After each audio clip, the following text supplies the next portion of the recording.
Okay, hold on. We had another glitch today. Hey, everybody. Welcome in. I'm the Cryptid Huntress. I'm Jessica Jones. I am so glad to see everybody today, even though I still have music playing in my headphones. It's called a glitch in the matrix for a reason, right? Because there's always a glitch that goes on here at the Cryptid Hunter Show, y'all. Okay. Well, I am back and better than ever. I have been in Montauk, New York for the past week with some good friends of mine.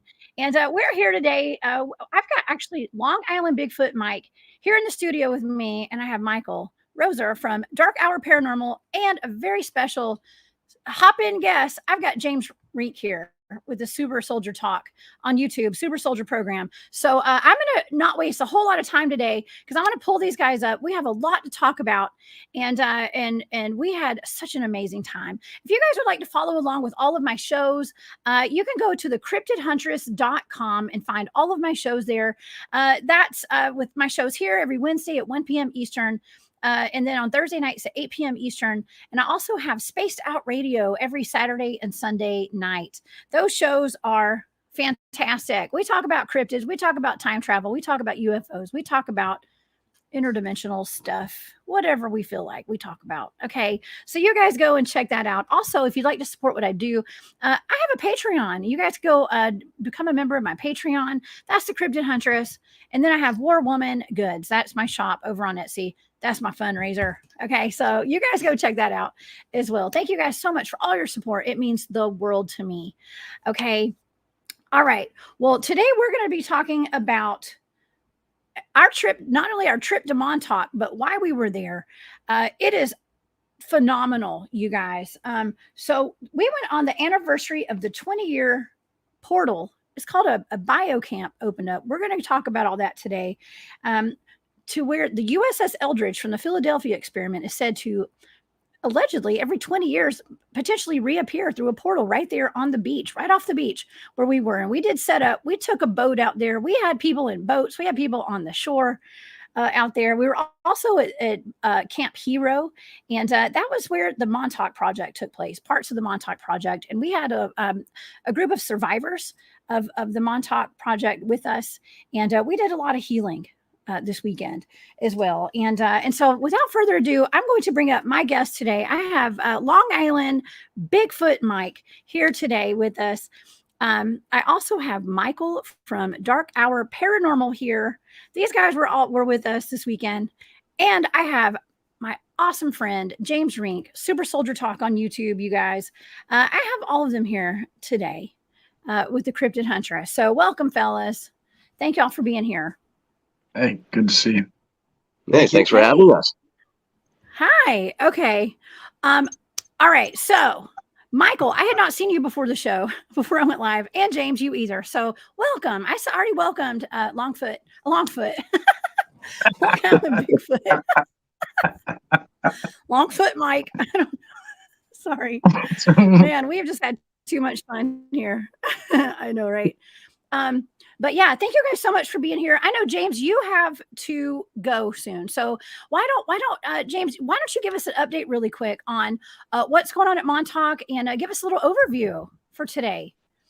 Sure. Yeah, I'm still reporting out here in the Hamptons here on Long Island, but we're going to go to the Pindar Winery today to investigate. But anyway, so yeah, everybody out there, thank you for watching. I'm James Rink with Super Soldier Talk, and I'm the one that hosted the event over here at near Montauk.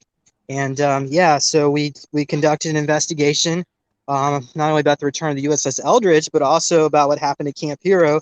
To there was about 300 people at any given time, but about hundreds of thousands of people went through the Montauk project. So I guess we can explain a little bit about the Eldridge, because I got a few things about that. So the Eldridge was due to show up sometime between the 12th and the 20th of August, and the Eldridge itself is supposed to be invisible, but there might be some kind of indentation in the water. However, it's going to be, what we were picking up, it's about 5 miles out from the shore. And although we didn't see it itself, what we did see is some strange lightning. Some one person was reporting, actually I saw two, some blue or green colored lightning in the sky. We also saw different patterns in the clouds of like it looked like maybe some kind of scalar device was used. There were reports of different wave patterns that shouldn't, like we have our wave pattern, then another time wave pattern that came out from another time that showed up. So yeah, we had one lady out there who was very intuitive. Her name is Chastity, and she was helping us out with some of the channeling. But what Chastity saw was that the ship was, everybody on the ship is basically dead, but their souls are still around, because apparently right after you die, you're allowed to be around to visit your loved ones for about 3 days. However, because they're in the time portal, all their loved ones are gone. So instead they came and visited us. So what we did is we just did a little ceremony to release the souls. But the Eldridge is eventually going to end up around 700 years in our future. So they're going to keep going, traveling through time. But Wow. yeah, that's all I have about the Eldridge. I can maybe give a little update about the Montauk project. So the Montauk project, initially, I guess I'll give a little quick summary. Sure. Yeah, and okay, so I won't take too long, but there were a group of German paperclip scientists that came here after World War II, were brought to the United States to conduct experiments in mind control over at Brookhaven Labs. But certain groups within the United States government, senators and so on, became very frightened about the research. So they shut the research down, and these German scientists needed to find a new place to continue their experiments, or needed or wanted. But so they picked a place called Camp Hero, which was a retired army base, and 69, I think 68 is when they chose the location. 69, the army base became decommissioned, but it was still actually active. So in 1971, they started building out the underground area where they were bringing children through there. But the actual project took place in a time freezing zone. I don't know exactly what year it was, but some of the people there were there for, children were kept there for decades.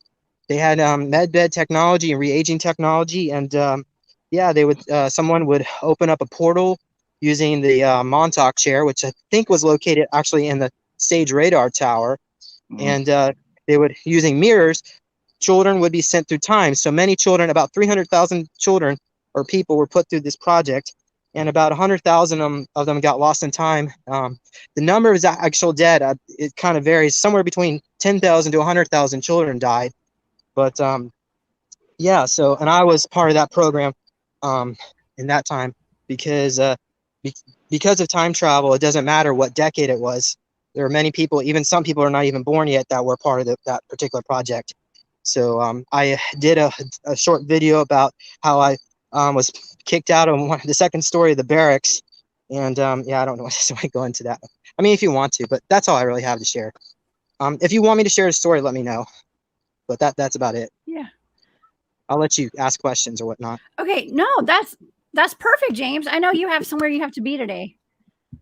Yeah. Okay. So I know you had to you have somewhere you have to be today. So thank you so much for even hosting us. I don't know if you guys can hear me. I feel like I have a lag on my computer again today because there's so much going on. Okay. But yeah, we had a fantastic time, James. Yeah, everything good? Okay, good. Awesome, y'all. Okay. Yeah. So James, you were actually part of the Montauk program, the project out there, and we had several survivors there with us this weekend, and so it seemed like a very healing event for everybody involved that day, and I just wanted to kind of put it out there because I know people were kind of probably wondering, like, I don't think I really disclosed exactly what we were doing out there, but we were definitely doing like a healing of the land and of just all the just a remembrance of the lives that were lost out there. And so it was very moving, very touching, but it was also it was really incredible to be able to go out there and do that. We also visited something called, what's it called? What is that rock called, Mike? It was Council Rock. Council Rock. Yeah. So we went up to Council Rock. James, you and I and Long Island Bigfoot Mike here, we went up there one night and we had, okay, let me get this picture off the screen, y'all. I'm sorry. My computer's okay. It's not on my, it's not on our screen. It's what? It's not on your screen? Okay. It's on mine. Sorry. Okay. So, but we had potential Sasquatch activity up there that night, like spirits, like Native American spirits, and like all sorts of wild stuff going on. I mean, it was like an action-packed weekend, and so we're going to talk about that some more. I'll talk about with Michael and Mike today, because I know you're at a winery, and there's Stephanie. Hey, Stephanie, you're live. Stephanie.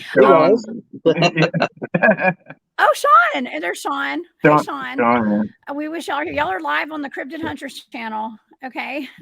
Yeah, Sean came, and he came with us too. We're crystal shopping, actually. Hey.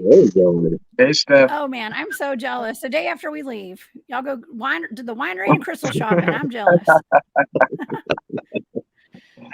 That's awesome. Well, James, I won't keep you today. Thank you so much for being here. Yeah, thank you for hanging out with us today for a little while. I'm going to bring you back on, which is me and you one day, and we'll talk some more. Okay. Awesome. Y'all have fun today. Have a wonderful day, everybody. All right. Cheers. Good to see you. See ya. Okay. Bye. Okay. Well, that was James. Okay. How cool was that? We just had James. James is actually part of the Super Soldier program for my audience. If you guys aren't familiar with James, I don't think I've brought James on my show yet. As good of friends as he and I are, we're gonna do some shows with James here in the future. So wait, is James? Did he just pop back up there? I thought I took him down. Okay, on my screen, he's still up on my screen. Okay, there we go. No, all right. Yeah. So, okay, Mike and Michael. Michael, tell everybody a little bit about what you do, and give us a little background on DarkHour Paranormal, and then we're going to get to Mike. Okay, well, thank you. I appreciate that floor. DarkHour Paranormal is sort of a misnomer in a sense because I cover everything under the esoteric umbrella. You know, anything from cryptids to, obviously the paranormal, black projects, healing and well-being, near-death experiences, extraterrestrials. We cover everything underneath that umbrella, and we do it very comprehensively through documentaries, full-length mini documentaries, and interviews with high-profile guests within the field, as well as the common experiencer. Because, I'll be honest with you, as much as we look towards some of these people that have incredible experiences within the specified field that they're talking from, the common experiencer may parallel those. And it's one of those instances where if you don't reach out and talk to some of those common folk, you'll never know that story that might be much larger or bring you to a different result in way of conclusion than some of these, again, high profile people will propose as well. So I've been working under this moniker since 2008. It began as a ghost hunting investigational sort of outfit. Through 2 different investigations, I had 2 different entities follow me home. Both were very unpleasant, to say the least, and it forced me at that time to kind of changed the way that I was researching. As much as I wanted to go into the field, I knew I had to take some time to dial back and actually work on myself, which, Mike can talk at length about. When you go into the woods, you have to be in a particular balance with yourself and interpersonally. If you have toxins in your body, or if you're keeping negative mind thoughts, mind patterns and so forth, this is going to hinder you to a certain degree if it's not going to keep you out of a location entirely. Once you get in there, you attract different energies based on the vibration that you hold. So I took some years, got back into radio, which I began in 2004. Eventually, this kind of bled into, hey, what's the internet doing? Oh, YouTube. And I said, oh, a visual component? Well, I don't know. Man, I had some guidance at the time. They said, no, go on there. Everybody's watching that. This is what you need to do. And then sure enough, I began that with a good year of work. I started meeting a lot of different people within the field, Third Phase of Moon, Rich Giordano from GoofOn, Dr. J Radio Live from Art Bell's camp. You name, some of these guys, Apollo Asteria, Jared Murphy. The list goes on and on. But, yeah, but long story short, she's wonderful. And we actually share the same birthday along with Jared Murphy. We're all September 10th, just different years, funnily enough. Wow. Yeah. So that being said, that's pretty much where I began with this, and where we're headed. Okay. I was out in Montauk with everybody because I was finishing up the filming of a second documentary on Montauk in the Montauk Project, which I've been working on for the last 2 years.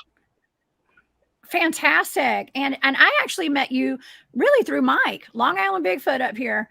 And so, yeah. And I noticed that you had been doing interviews with super soldiers too, in the secret space program. So I thought that was really cool. We have a lot in common here. And so it's just fitting that we're kind of doing some, we need to do more shows together, honestly. And Sean Bond too, everybody that was there.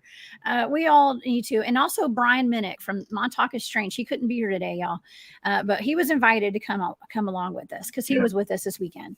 All right. So Mike, Long Island Bigfoot. Tell me about tell me how you fared this weekend, because you actually got a video of a Sasquatch while we were there on camera program. Yeah. Just to say before you jump into that, Mike, I was there with Mike when he was seeing it, called me over to the camera, said, do you see the same thing? So here's a second eyewitness to that. Sorry, just wanted to put that out there. Right here, y'all. Well, I was at home in bed. Okay. It is nice when you have someone you could call over in person and say, hey, am I just, I mean, I know what I know and I know what I see, but it is nice to have somebody, local and be like, hey, so I think I actually put that in the comments. Yo, Michael equals DarkHour Paranormal. So we've done this 3 years now. I've done this with him and Brian 2 years prior to this year, and when we found out you guys were all going out there this year, it was just more the better, and it seemed like it all was meant to tie in together. It felt like it was supposed to come full circle. I was kind of like wondering, like, well, what the hell am I doing here? Kind of like, do I fit in anywhere here? Like, and I'm just. Well, just being honest, that's just how I felt, and come to find out, I think everybody felt that way. And then until we all met, and it was like, oh, okay, like this is good, this is good, and it felt like we all knew each other forever, and like whatever task somebody needed, whatever like somebody wanted to do, whatever somebody felt they needed to do, like healing wise or whatever, like everybody was just. Whoever was around was just so willing to just like team up and like task out, and like there were so many different aspects of this that occurred. But when I look at it as it was a major healing, and like for a lot of people that needed it, and there was a lot of tears, there was a lot of pain, but it all ended up being a lot of like healing and a lot of love, and it was a good time. And yes, I did go to Camp Hero first because I knew everyone was going to go out there, so I wanted to get there and connect to the forest people and let them know, hey, there's some people coming in here, and I know how the land is there, and I know that there's been a past where humans have done horrible things there, and I kind of wanted to go in and just say, hey, like, we're here, we're going to be coming through here, there's going to be a swarm of people kind of coming through, but we're here for good purposes. If you got, just in essence talking to the forest people, like saying, if you don't mind joining in with us, like that would be nice. And little did I know it was going to go so swimmingly. But again, I have a lot of I have a lot of footage, and like, but I would say Council Rock went a little differently though. It did. Yeah, let's get into that in just a minute. Let's go over. Okay. Let's actually go over, because I think the big event for me, y'all know I was itching to get out to the ocean, right, to go see the ship all day. Yes. And Yeah. but so the main reason, one of the main reasons that I really wanted to go was not only to meet all these awesome, wonderful people in person, y'all.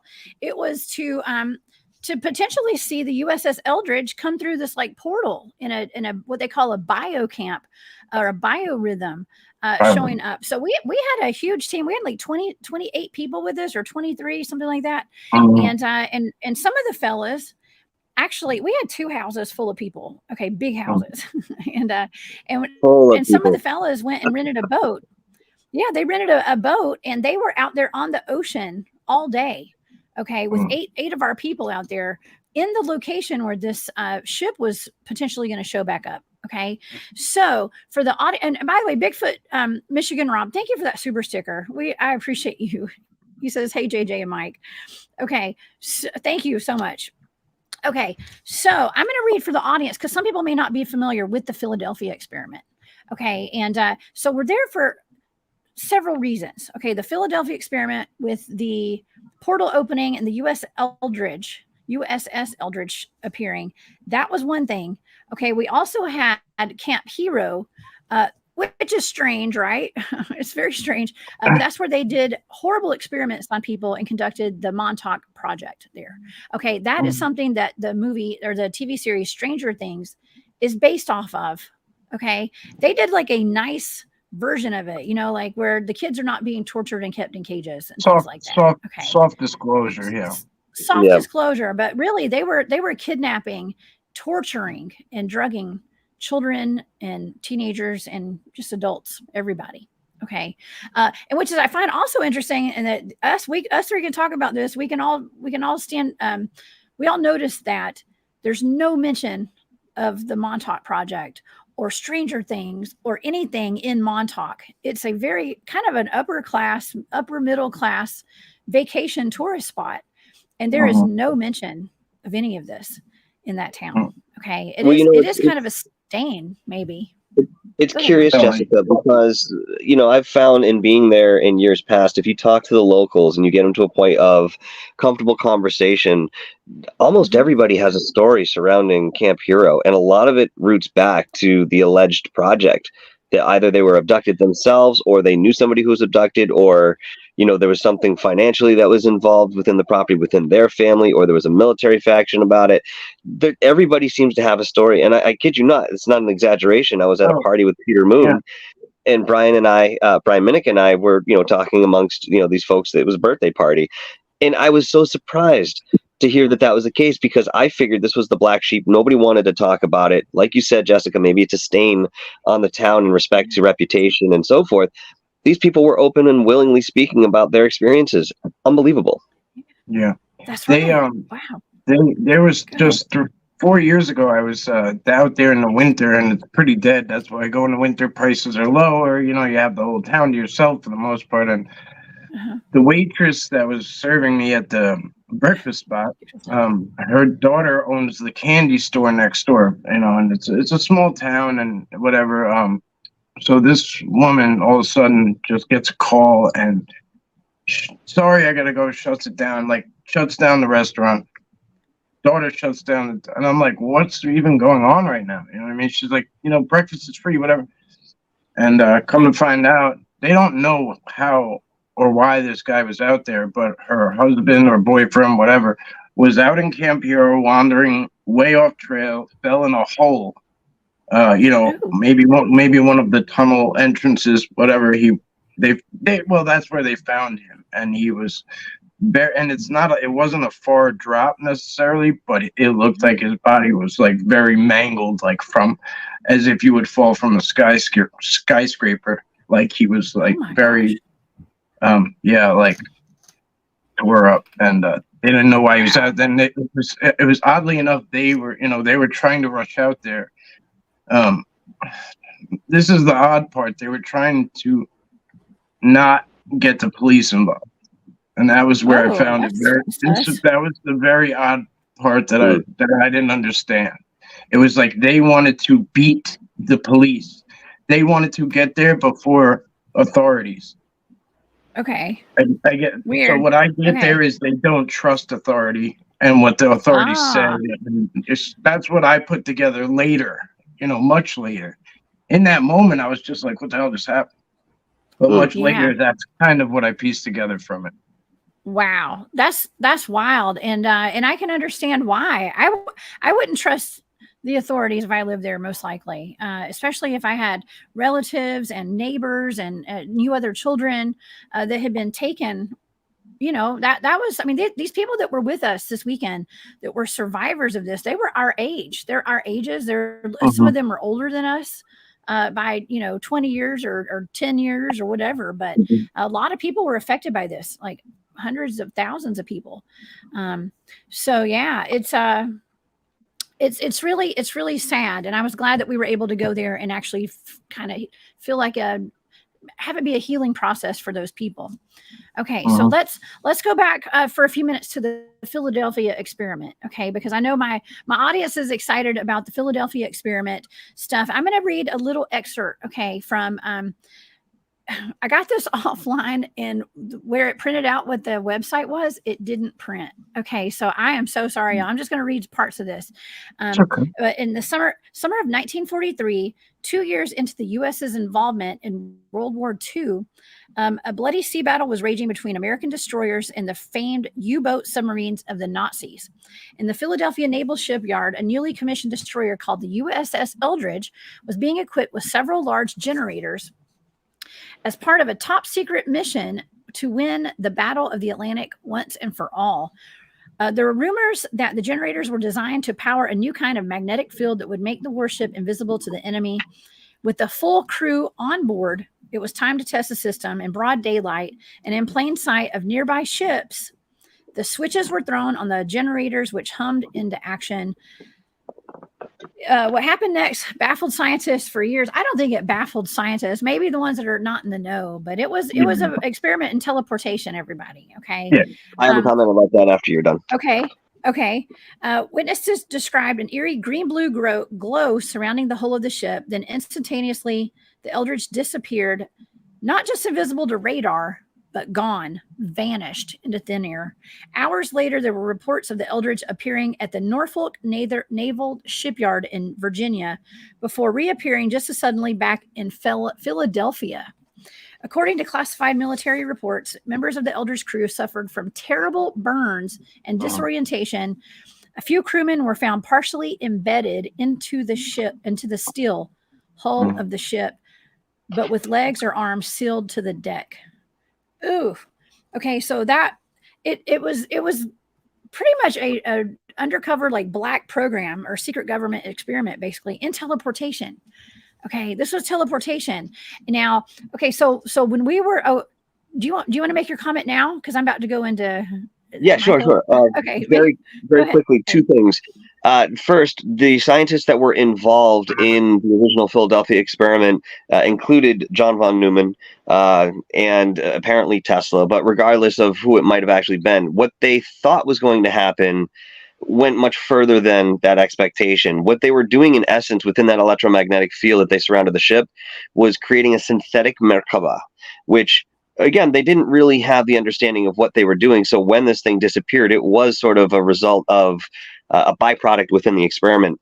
Now, after this experiment had occurred, von Neumann sat down on his own, and he was tasked with figuring out what happened, and if we have to do this again, which we will, how do we prevent human casualty, which within the next 3 or 4 years after the experiment, he did figure out, and he was able to quantify it. As this is all being said, and some of this is in the book, some of it is other information I've gathered, this is a great book called The Philadelphia Experiment. This is by William Moore and Charles Berlitz. Very good book, printed in 1979. It's one of the first real accounts in way of a comprehensive overview of the Philadelphia experiment for any of the listeners out there that are interested in looking into it. Perfect. I love that. Okay, that is awesome. It gave us some more context. Okay, so we need that. All right, so there is a person named Al Balick. Okay. And his name came up quite a bit this week while we were out there. But he's the author of The Philadelphia Experiment and Other UFO Conspiracies. That was written back in 1990. According to him, the Earth has 4 large biocamps that open every 20 years. Okay, so this is why we were here, because we were gonna experience this. Okay, to the audience, they open every 20 years on August the 12th, starting from 1943, 1963, 83, 2003, 2023, and beyond. I mean, I think what did James say, that it was going to be in 800 years or 700 years? It would finally stop going through this loop. That's wild, right? But 700, yeah. So it generates a burst of magnetic energies on those dates. So that really does go along with what they're saying was part of this, what this ship was doing. They were waiting for that magnetic burst with those generators. They had them ready to go. According to Balick, the alien Greys used this to join the Philadelphia experiment in 1943 and the Montauk experiment from 1983, opening a hyperspace portal in which the 1943 battleship USS Eldridge crashed, making it appear briefly in 1983. 2 sailors, the Duncan brothers and Edward Cameron, jumped off the ship into the sea at the same time and swam to the beach, but they had time leaped into 1983. Al Balick claimed to be Edward, one of those sailors who didn't return to 1943. Now, Al Balick has passed away since this was written, but he claimed to be one of those men, which I find super duper interesting.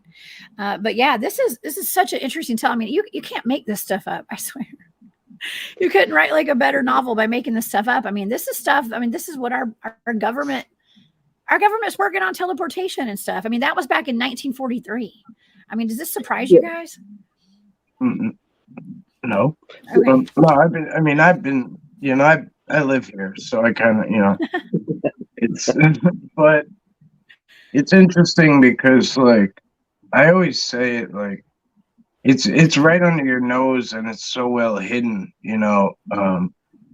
it's interesting how it's more like well known to people who are outside of where, like, I live so close by it and I've been going there my whole life, and it was more knowledgeable to people like outside of the area, which is pretty, I find that kind of interesting. Kind of like when I was in Kandahar, like I didn't know anything about a Kandahar giant until I got back, like you were in Kandahar.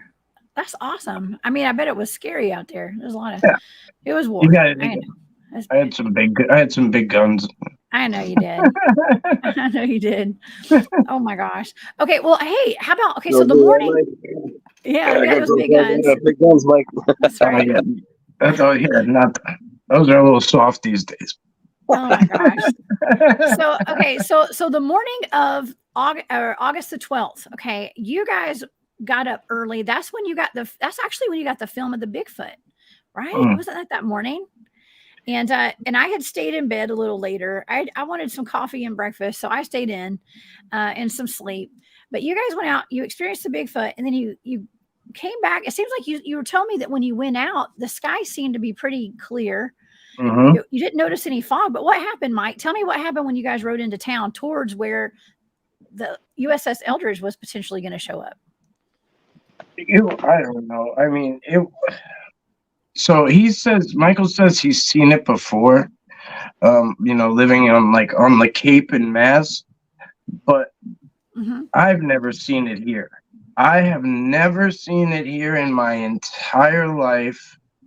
Not once, not like that. It wasn't necessarily like fog. It was like cool and like misty, like almost like, like if you have like one of them fans and you like, like you spray, like that's what it was. It felt like it was like on a grand scale, and you couldn't see much. It was odd. You couldn't see anything. Yeah, it was really weird. I'm showing a picture of it right now. This is actually at the Bluff, what they call the Bluff at Camp Hero. That's Arkeem actually out there, over there. I was just kind of showing a picture of with a picture of somebody there so you can see how big this place is. I mean, it's a total drop off right into the ocean right there. Just a cliff, basically. You can see miles and miles of sky and water. Usually you can. Yeah. but not that morning. And it lasted most of the day until at least 5 or 6 in the afternoon, which was very odd because most of the time we were there, the sky was clear. And here, let me show you a picture for contrast, because this was the day before and the day after. These are some of our friends that were with us there on the cliff, and that's how clear it is and how far you can see into the distance. But not the morning of the Eldridge reappearing. It was suspiciously foggy, right, y'all? Well, interestingly enough, we can't discount the idea that event sort of seemed anomalous in way of timing. Right when we would have assumed, because nobody had an actual time during the day when the Eldridge might show up, but when we would have assumed that it would have come or appeared in a sense, this fog did roll in. Now, Mike's right. I have seen this before, even on Long Island Sound, being on the opposite side on the shores of Connecticut. What happens is you have a low pressure that comes through, and you have clouds that sink a little bit closer to the land. And yeah, when you're in the middle of one of these things, you're getting wet. In many cases, the water droplets are, so condensed that, you feel like you're breathing in a cool mist. But again, in relation and understanding to what weather patterns are, this seemed a little strange that, and I don't remember it lasting as long as Jessica mentioned. In my recollection, it was around 3:30 that it started to part. But again, there was this window when people were even out. It depends where you were, because for me, it stopped a little before that even. You know what I mean? And I think we were all in separate places, because I was over by Council Rock, I think, and it was like less, you know what I mean? So like, but I wasn't on the water, so like, It's weird nonetheless, though. Again, the timing is what we're kind of looking at here, saying, well, I mean, this could have been any other time. And guess what? While we were down there for that almost entire week, I don't think we saw anything else like that. No, we never did. But even still, it was supposed to be, because Jessica, I sent you the weather about 3 times. I don't usually check the weather, but I'm like, it's crazy how nice it's gonna be. Clear, 85 max, 70 at night. I'm like, this is nuts. I'm like, it's gonna be, and it just kept thunderstorming and raining and like all sorts of like just wet, wild weather. And I'm like, this doesn't make, not that it doesn't make sense. Storm is an island. Storms can come out of nowhere, and weathermen are always wrong, right? But I just, always, you could chalk it up to whatever you want. I'm not trying to say, oh, it was set up that way. I don't know. I'm just saying it was odd. It was kind of odd that it just happened that way. The Black Hawk. Okay. Good point. So let's mention that was modified too. That wasn't your regular. That was not no regular Black Hawk. That was modified. That thing was what we call a stealth. I can hear them. Like, I mean, I'm so used to it. I can hear them from miles off. That thing was on us like that, and before I heard it, and it waved to us too. Oh yeah, it actually dipped its tail and waved, because I was waving to it. I know Akeem and I were both waving, and it's kind of stopped like in front of us, and it sat there and it kind of dipped its tail, and then it went around and it did a circle. Yeah, he did. Yeah. It had a gunner, which is it did. Why was there a gunner? That's what I don't know why nobody was talking about. There was a gunner. Like, why do we have a machine? You know what I mean? Those. That could it was watching us. Well, okay. First of all, we had a lot of people there with us that had actually been part of those programs, and so that was a little suspicious as well. Okay, and the fact that it slowed down when it got to us and it sat there and then we waved, came back, and then it did, it circled around us and it left. It was very odd. Okay? It's in Brian's video. Yeah, Brian just put out a video, and it's in his video, and he did. I got footage of it too, but he got good footage. And I have links. Okay, so I have links to Long Island Bigfoot's YouTube channel. I have DarkHour Paranormal's YouTube channel, and I also have Brian from Montauk Strange channel.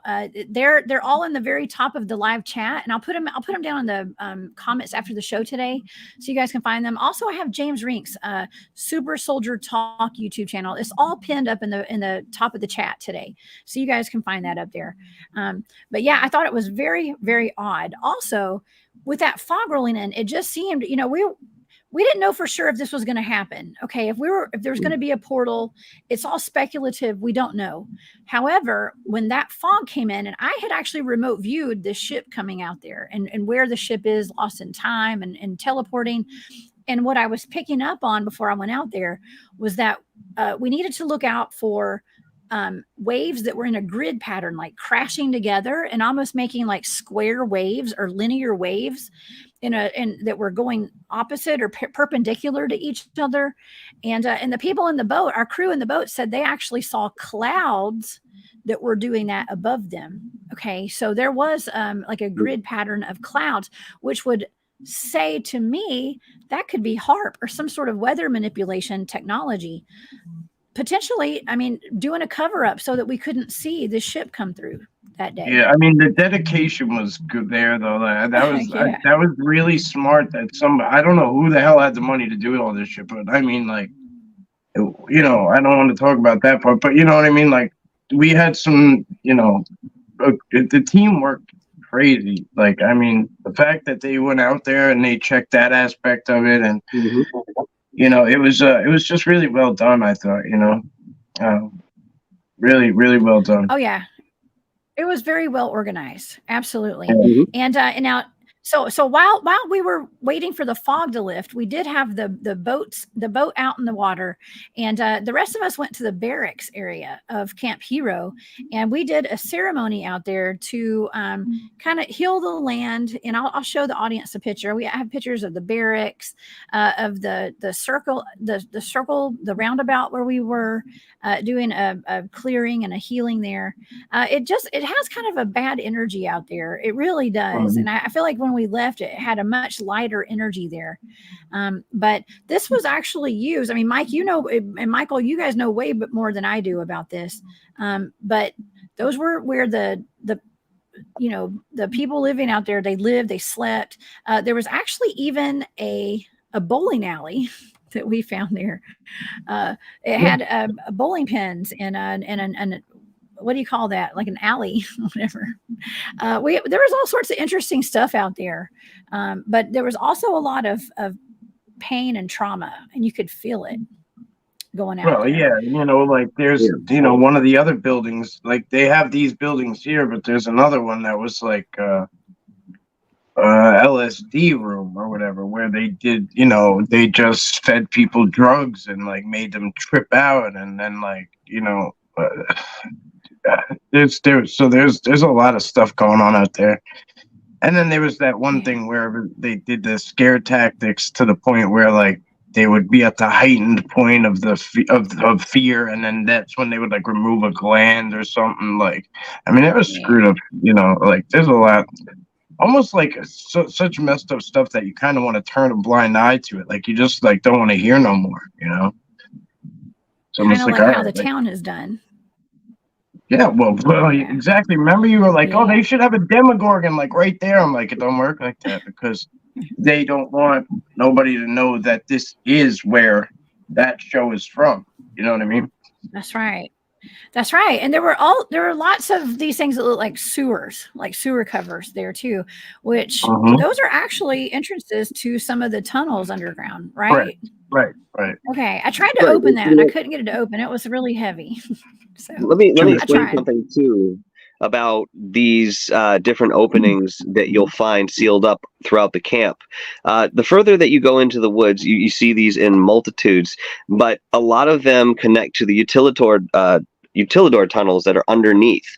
The problem with this knowledge is that when we look at any blueprint that has to do with Camp Hero, anything that's been released within the last 60, 70 years, there's no sign of any sort of underground whatsoever, including these tunnels that we've already established are there physically. There are entrances, or were entrances, to the deep underground, but these were completely sealed up. They were flooded out.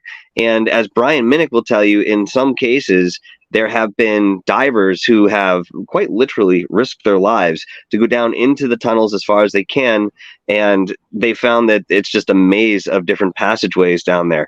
That being said, nobody's gotten down deep within the heart of where the complex was built, but we have the knowledge now that more than likely, and I'll sit here and throw a percentage out there, about 95% certain that the way that's been purported, at least we start there, is accurate.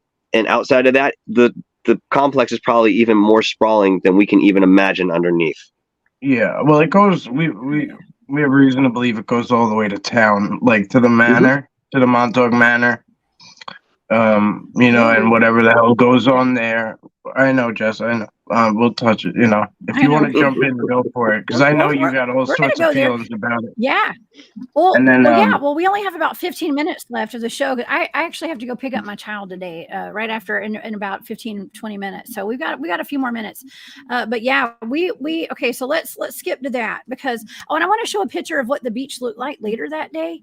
When after the fog went out, it was actually quite clear out there. So let's see. I don't know if this is coming up on the screen or not. Yes. Maybe. It takes a minute. There it is. Okay, it's clear, right? Okay. But okay, so long story short, we did not see the daggum ship, unfortunately. Okay, so we didn't see the ship. Not to say it wasn't out there because there was that fog. So if it did show up, it happened when the fog was out there, in my opinion, where we were unable to see it. The people in the boat were unable to see it as well. Now, Mike, you took me, I think it was that night. It was either that night, I guess it was that night. We went up to a place called, I can't remember the name of it. The Rock. Council Rock. Called Council Rock. Oh my gosh. Please forgive me for forgetting the name of that. Yes. All so right. we went to Council Rock. And do you want to tell the audience about that? And I can chime in. So yeah, it's like a memorial, right? It's a massive. It's like the size of I don't know, an F-350. You know, it's a big rock. It's beautiful. Rock. Yeah, that's at night. Yeah. It's like you could see it's like glowing. It's a lot of quartz. There's a lot going on in there. But it's a memorial in essence to you know, the deceased Native Americans, the 13 tribes, and this in particular, I believe this is for the Montauk tribe. Yeah, we were there at night. Again, right? Is that what you want to talk about? Yeah, I'm showing. Yeah, I want to talk about the night. I'm just showing pictures of the day so this audience can get an idea of how big it is, because it was pretty large. I have some pictures of us around it. So yeah, that's us there, and there's Jonathan. Shout out to Jonathan. He's not here. Yeah. Oh, he was the third one that saw the Bigfoot too. He was with me that day too. Yeah. I called him over too. So that was good. Yeah. Okay, so tell the audience about what Council Rock is, because it was a meeting place. Trying to show size. Yeah, so it's a burial ground, and then the manor is right next door, which is said to be haunted. I know you got some odd vibes from it. You were, you know, a little nervous about, you know, humans, maybe some odd, you know, nasty humans being around, maybe. Well, knowing what I know about the tunnel systems and the kidnapping, and we had James with us. Okay, so it was me and you, and it was James, and so we know that if anybody's going to get targeted for kidnapping, it could be us. Okay, so I didn't have a weapon on me because I'm out of state, you know, and I was just visiting, so I was. Well, I try to tell people when. Well, yeah, I always try to tell people like I can't guarantee anything's gonna, you know, what's gonna happen, but something's probably gonna happen, and it's gonna probably be weird. So as you saw, it got pretty weird out there. This was even weird for me. It got very weird. Yeah, this was even weird for me because not only did the Sasquatch show up, but some others. I don't even know what else was coming. But I felt like something was trying to like choke me, or like it was mad that it couldn't get to me like it wanted to, like it was like right there, like almost like in my face, like, oh, I wish I could, you know what I mean? Oh, yeah. And like you're so lucky you're protected, mother, you know what I mean? Like that's how like it felt so angry like at me. And then you know, I don't know what else to make of that, but I felt it there, like right in my face all the time. And I'm trying to do my thing, kind of going around, but you guys kept calling me back because you were having uneasy feelings. And then at one point you felt like something was trying to like pull you down almost like into the ground. Yeah. Yep. And we actually had to like couldn't remove breathe. ourselves from that area. Yeah, we had to remove ourselves Mhm. from that area and we kind of get up to higher ground and try to breathe. And normally when things are going that way, right? Like, like you'd think like, oh, like I want to get this kind of activity and capture it and see what we can get, but like it was time to just let it be and just It was. leave. Let's just get out of here and let's let them have it. Whatever's going on here ain't too happy right now. But yeah. I mean, I'm sure I'm missing a lot because a lot was going on.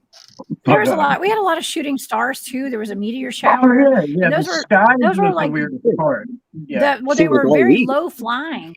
Yeah, low flying meteors. Low. It was Yeah. very low, a little too low. Real low. Okay. Yeah. Yeah. It was wild, but it was a beautiful view, beautiful place. Overlooks a gigantic, I guess it was a lake or the ocean that was out. I don't know. It was just gorgeous. Now, speaking of lakes, us three and Jonathan, of course, too. We went to the Montauk Lake, where there's the Montauk Lake monster the next day, and yeah, we weren't supposed to get in the water, but Mike, you did, and that's okay. You're alive. You didn't lose any toes. I had to see if if I could Yeah. bait some bait. Yeah. I tried to look So like a this worm. Yeah.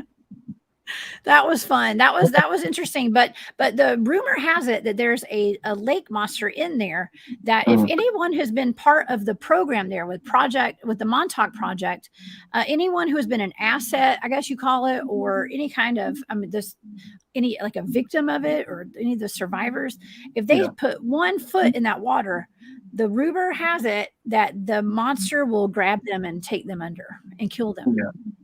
Does anybody know where this started? This story began, out of curiosity, where it came from? No, James was telling us about it. James and Arkeem were telling us about it, but I had never heard of it before. So, but we went there to go try it out. And Mike, you were the guinea pig. We just let you go ahead and get in that water. You know? But I don't know. You probably weren't a part of that program. So that's no. why I don't think. No, I think I was. That's why I was safe. But yeah, no, we there's very many different legends out here about water spirits, and some good, some bad. Lake Ronkonkoma is by me. It's not too far away, as the crow flies. That's similar to a Romeo and Juliet, but the princess, the Indian princess, just keeps taking a male every year. Dragging them underwater, and it doesn't matter. It's just usually an age group that's involved. So I wouldn't be surprised if there's some kind of legend like that where these I'd imagine they're out there, so it could just be something very similar. Maybe it's something that's targeting them because it knows that they're whatever this spirit is. Maybe it targets them for a reason. I don't know. I would say spirit more before I say there's a. I don't think it's big enough for a lake monster. I would say it's some sort of spirit. maybe not, or maybe it's coming out of a portal or something. Maybe they You released never the know. Kraken I'm not. down. Yeah, I'm not You gonna never act know. like I know. Yeah, I can't act like I Yeah. know. I could just guesstimate. Absolutely. Now, these are some of the people in the picture you guys are seeing. There's Arkeem and myself. There's Stephanie, Sean, James, and oh my gosh, our other friend Chastity. over there, Chastity. Yes, there were a lot of women there that I actually knew from Florida when I was at a day of being down there about a month ago, and so Chastity was one of those women that was there that I knew. She and yeah, there were 3 of those women there, and so we had a great time chatting. Now, some of those people were part of these programs as well, and so it was very healing for all of them to be there as well. I wanted to give everybody a big shout out that was there, and I know some of the people wanted to remain anonymous. I'm aware of that, so I have not pulled their pictures up today, but yeah, it was a great time actually, because it was an adventure from beginning to end. Even on the way home, I had adventures. Okay. So, but yeah, is there, okay. So we have a few more minutes, you guys. Like, is there anything that either of y'all want to like say before we go today, and just any thoughts on the trip that we had in Montauk? Well, yeah, I'll be quick. First, don't let me forget, Jessica, I just want to mention something to you after the show here. It'll be quick, 30 seconds. But outside of that, what we're really looking at in respect to the Montauk Project and the story and the legend today is not necessarily the highlighting of the trauma that has been brought to the surface over the last 30 some odd years, wherein, this is where people settle in, this is where they identify, and they kind of get stuck in this loop of victimization, really. And there's no fault of their own in this respect. It's part of the revelation of realizing you were part of something like the Montauk Project. Today, we're now focused on the healing aspects of things. And this came from Duncan Cameron just before he passed away, where he was saying that, within this cyclical version of energy, where you have the 20-year cycle biorhythm, you have the 40-year cycle biorhythm, within this, we were coming to an end, coming up to 2018 into 2020. And we've obviously far surpassed that time. I felt something close and linked together back, I think it was 2021. Internally, I felt this click in. And I knew at that point what we need to, again, focus on is the healing of that project all the way through, from the very person, the soul, the energy that was involved, to the land itself, to the dimensions that were created, to the dimensions that were exploited. All these things are still sort of sitting out there, and there are a handful of us who have incarnated at the time that we have, who have been a part of this project. We're here to help clean this up in an etheric sense too. Yes, you can have an intentional waking state effort, such as, sending Reiki or certain healing ritual like we did, but there are many of us who are doing this through dream time.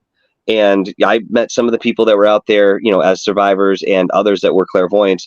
We're all antennas for the information that, is still sitting out there, and yet being a part of that energetically makes it a little bit easier, more fluid for us to receive some of that information. So again, as we go forward, I just want to remind people that are just getting into the understanding of what this project was, or the other Black projects that became sister projects or different legs of this after the fact. We're now focused on the healing of things. It's not about the trauma the way it was. It's not as empirical the way that it was. It's more calculated. It's more quantified. And again, focusing on the self within your own healing will bring about that external environmental healing. And guess what? It all begets itself. That's right. That's beautiful. Thank you. Thank you for sharing that.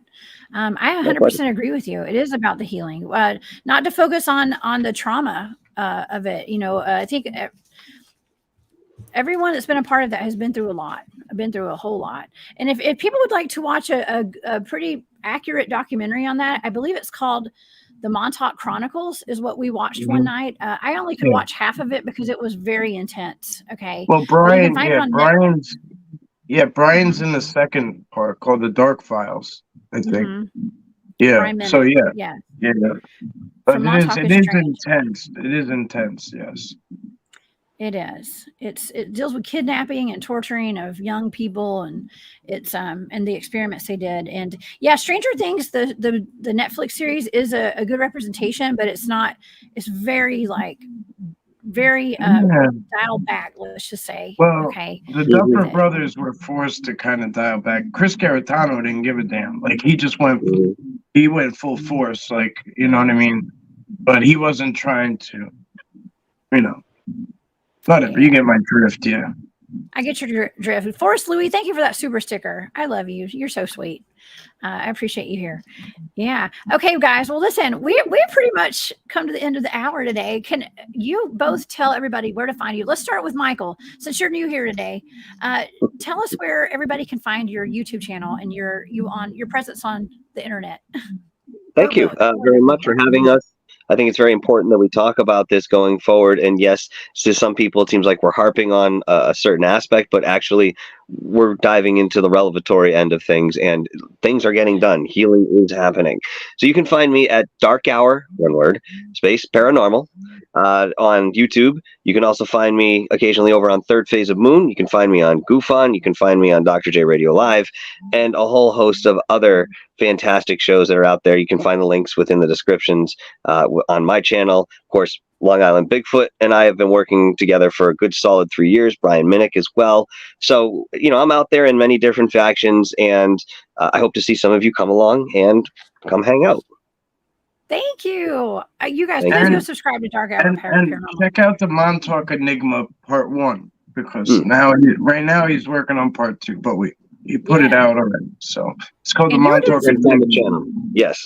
Okay, Thank you, we're going to Mike. look that up. And you were doing some filming while we were out there too, this past week. So I can't wait to see what you put together for sure. All right, Mike, where can people find you?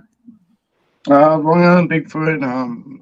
Easy to find, I guess. Long Island Bigfoot at Gmail if you want. It takes me forever to check that, but just leave me a comment and I'll see it. I'll get back to you. Yeah, I was happy to be part of this. I got some footage from my point of view and some other different things, and I think I'm going to try to have somebody help me tie it all in together, and then kick some footage up to Michael and stuff for the documentary, and then we'll put it. Whatever. If anyone has any questions, there was a lot that happened out there. We barely scratched the surface here, but just thanks for having us, and and James, thank you for popping in, brother. If you're still watching, and everybody else, Stephanie, Sean, everyone else who poked on real quick. So thank you all. Thank you in chat. That was awesome.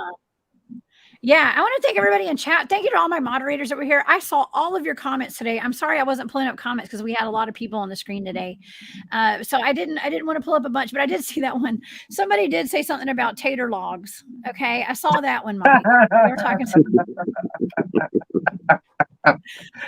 whoever that was in chat, you just wanted to hear me say tater log. I saw that. Okay, yeah, because and also Mike did a few lives while we were at the house, and I hopped in there a couple times. I was trying to stay away from your camera, to be honest. I was trying my best.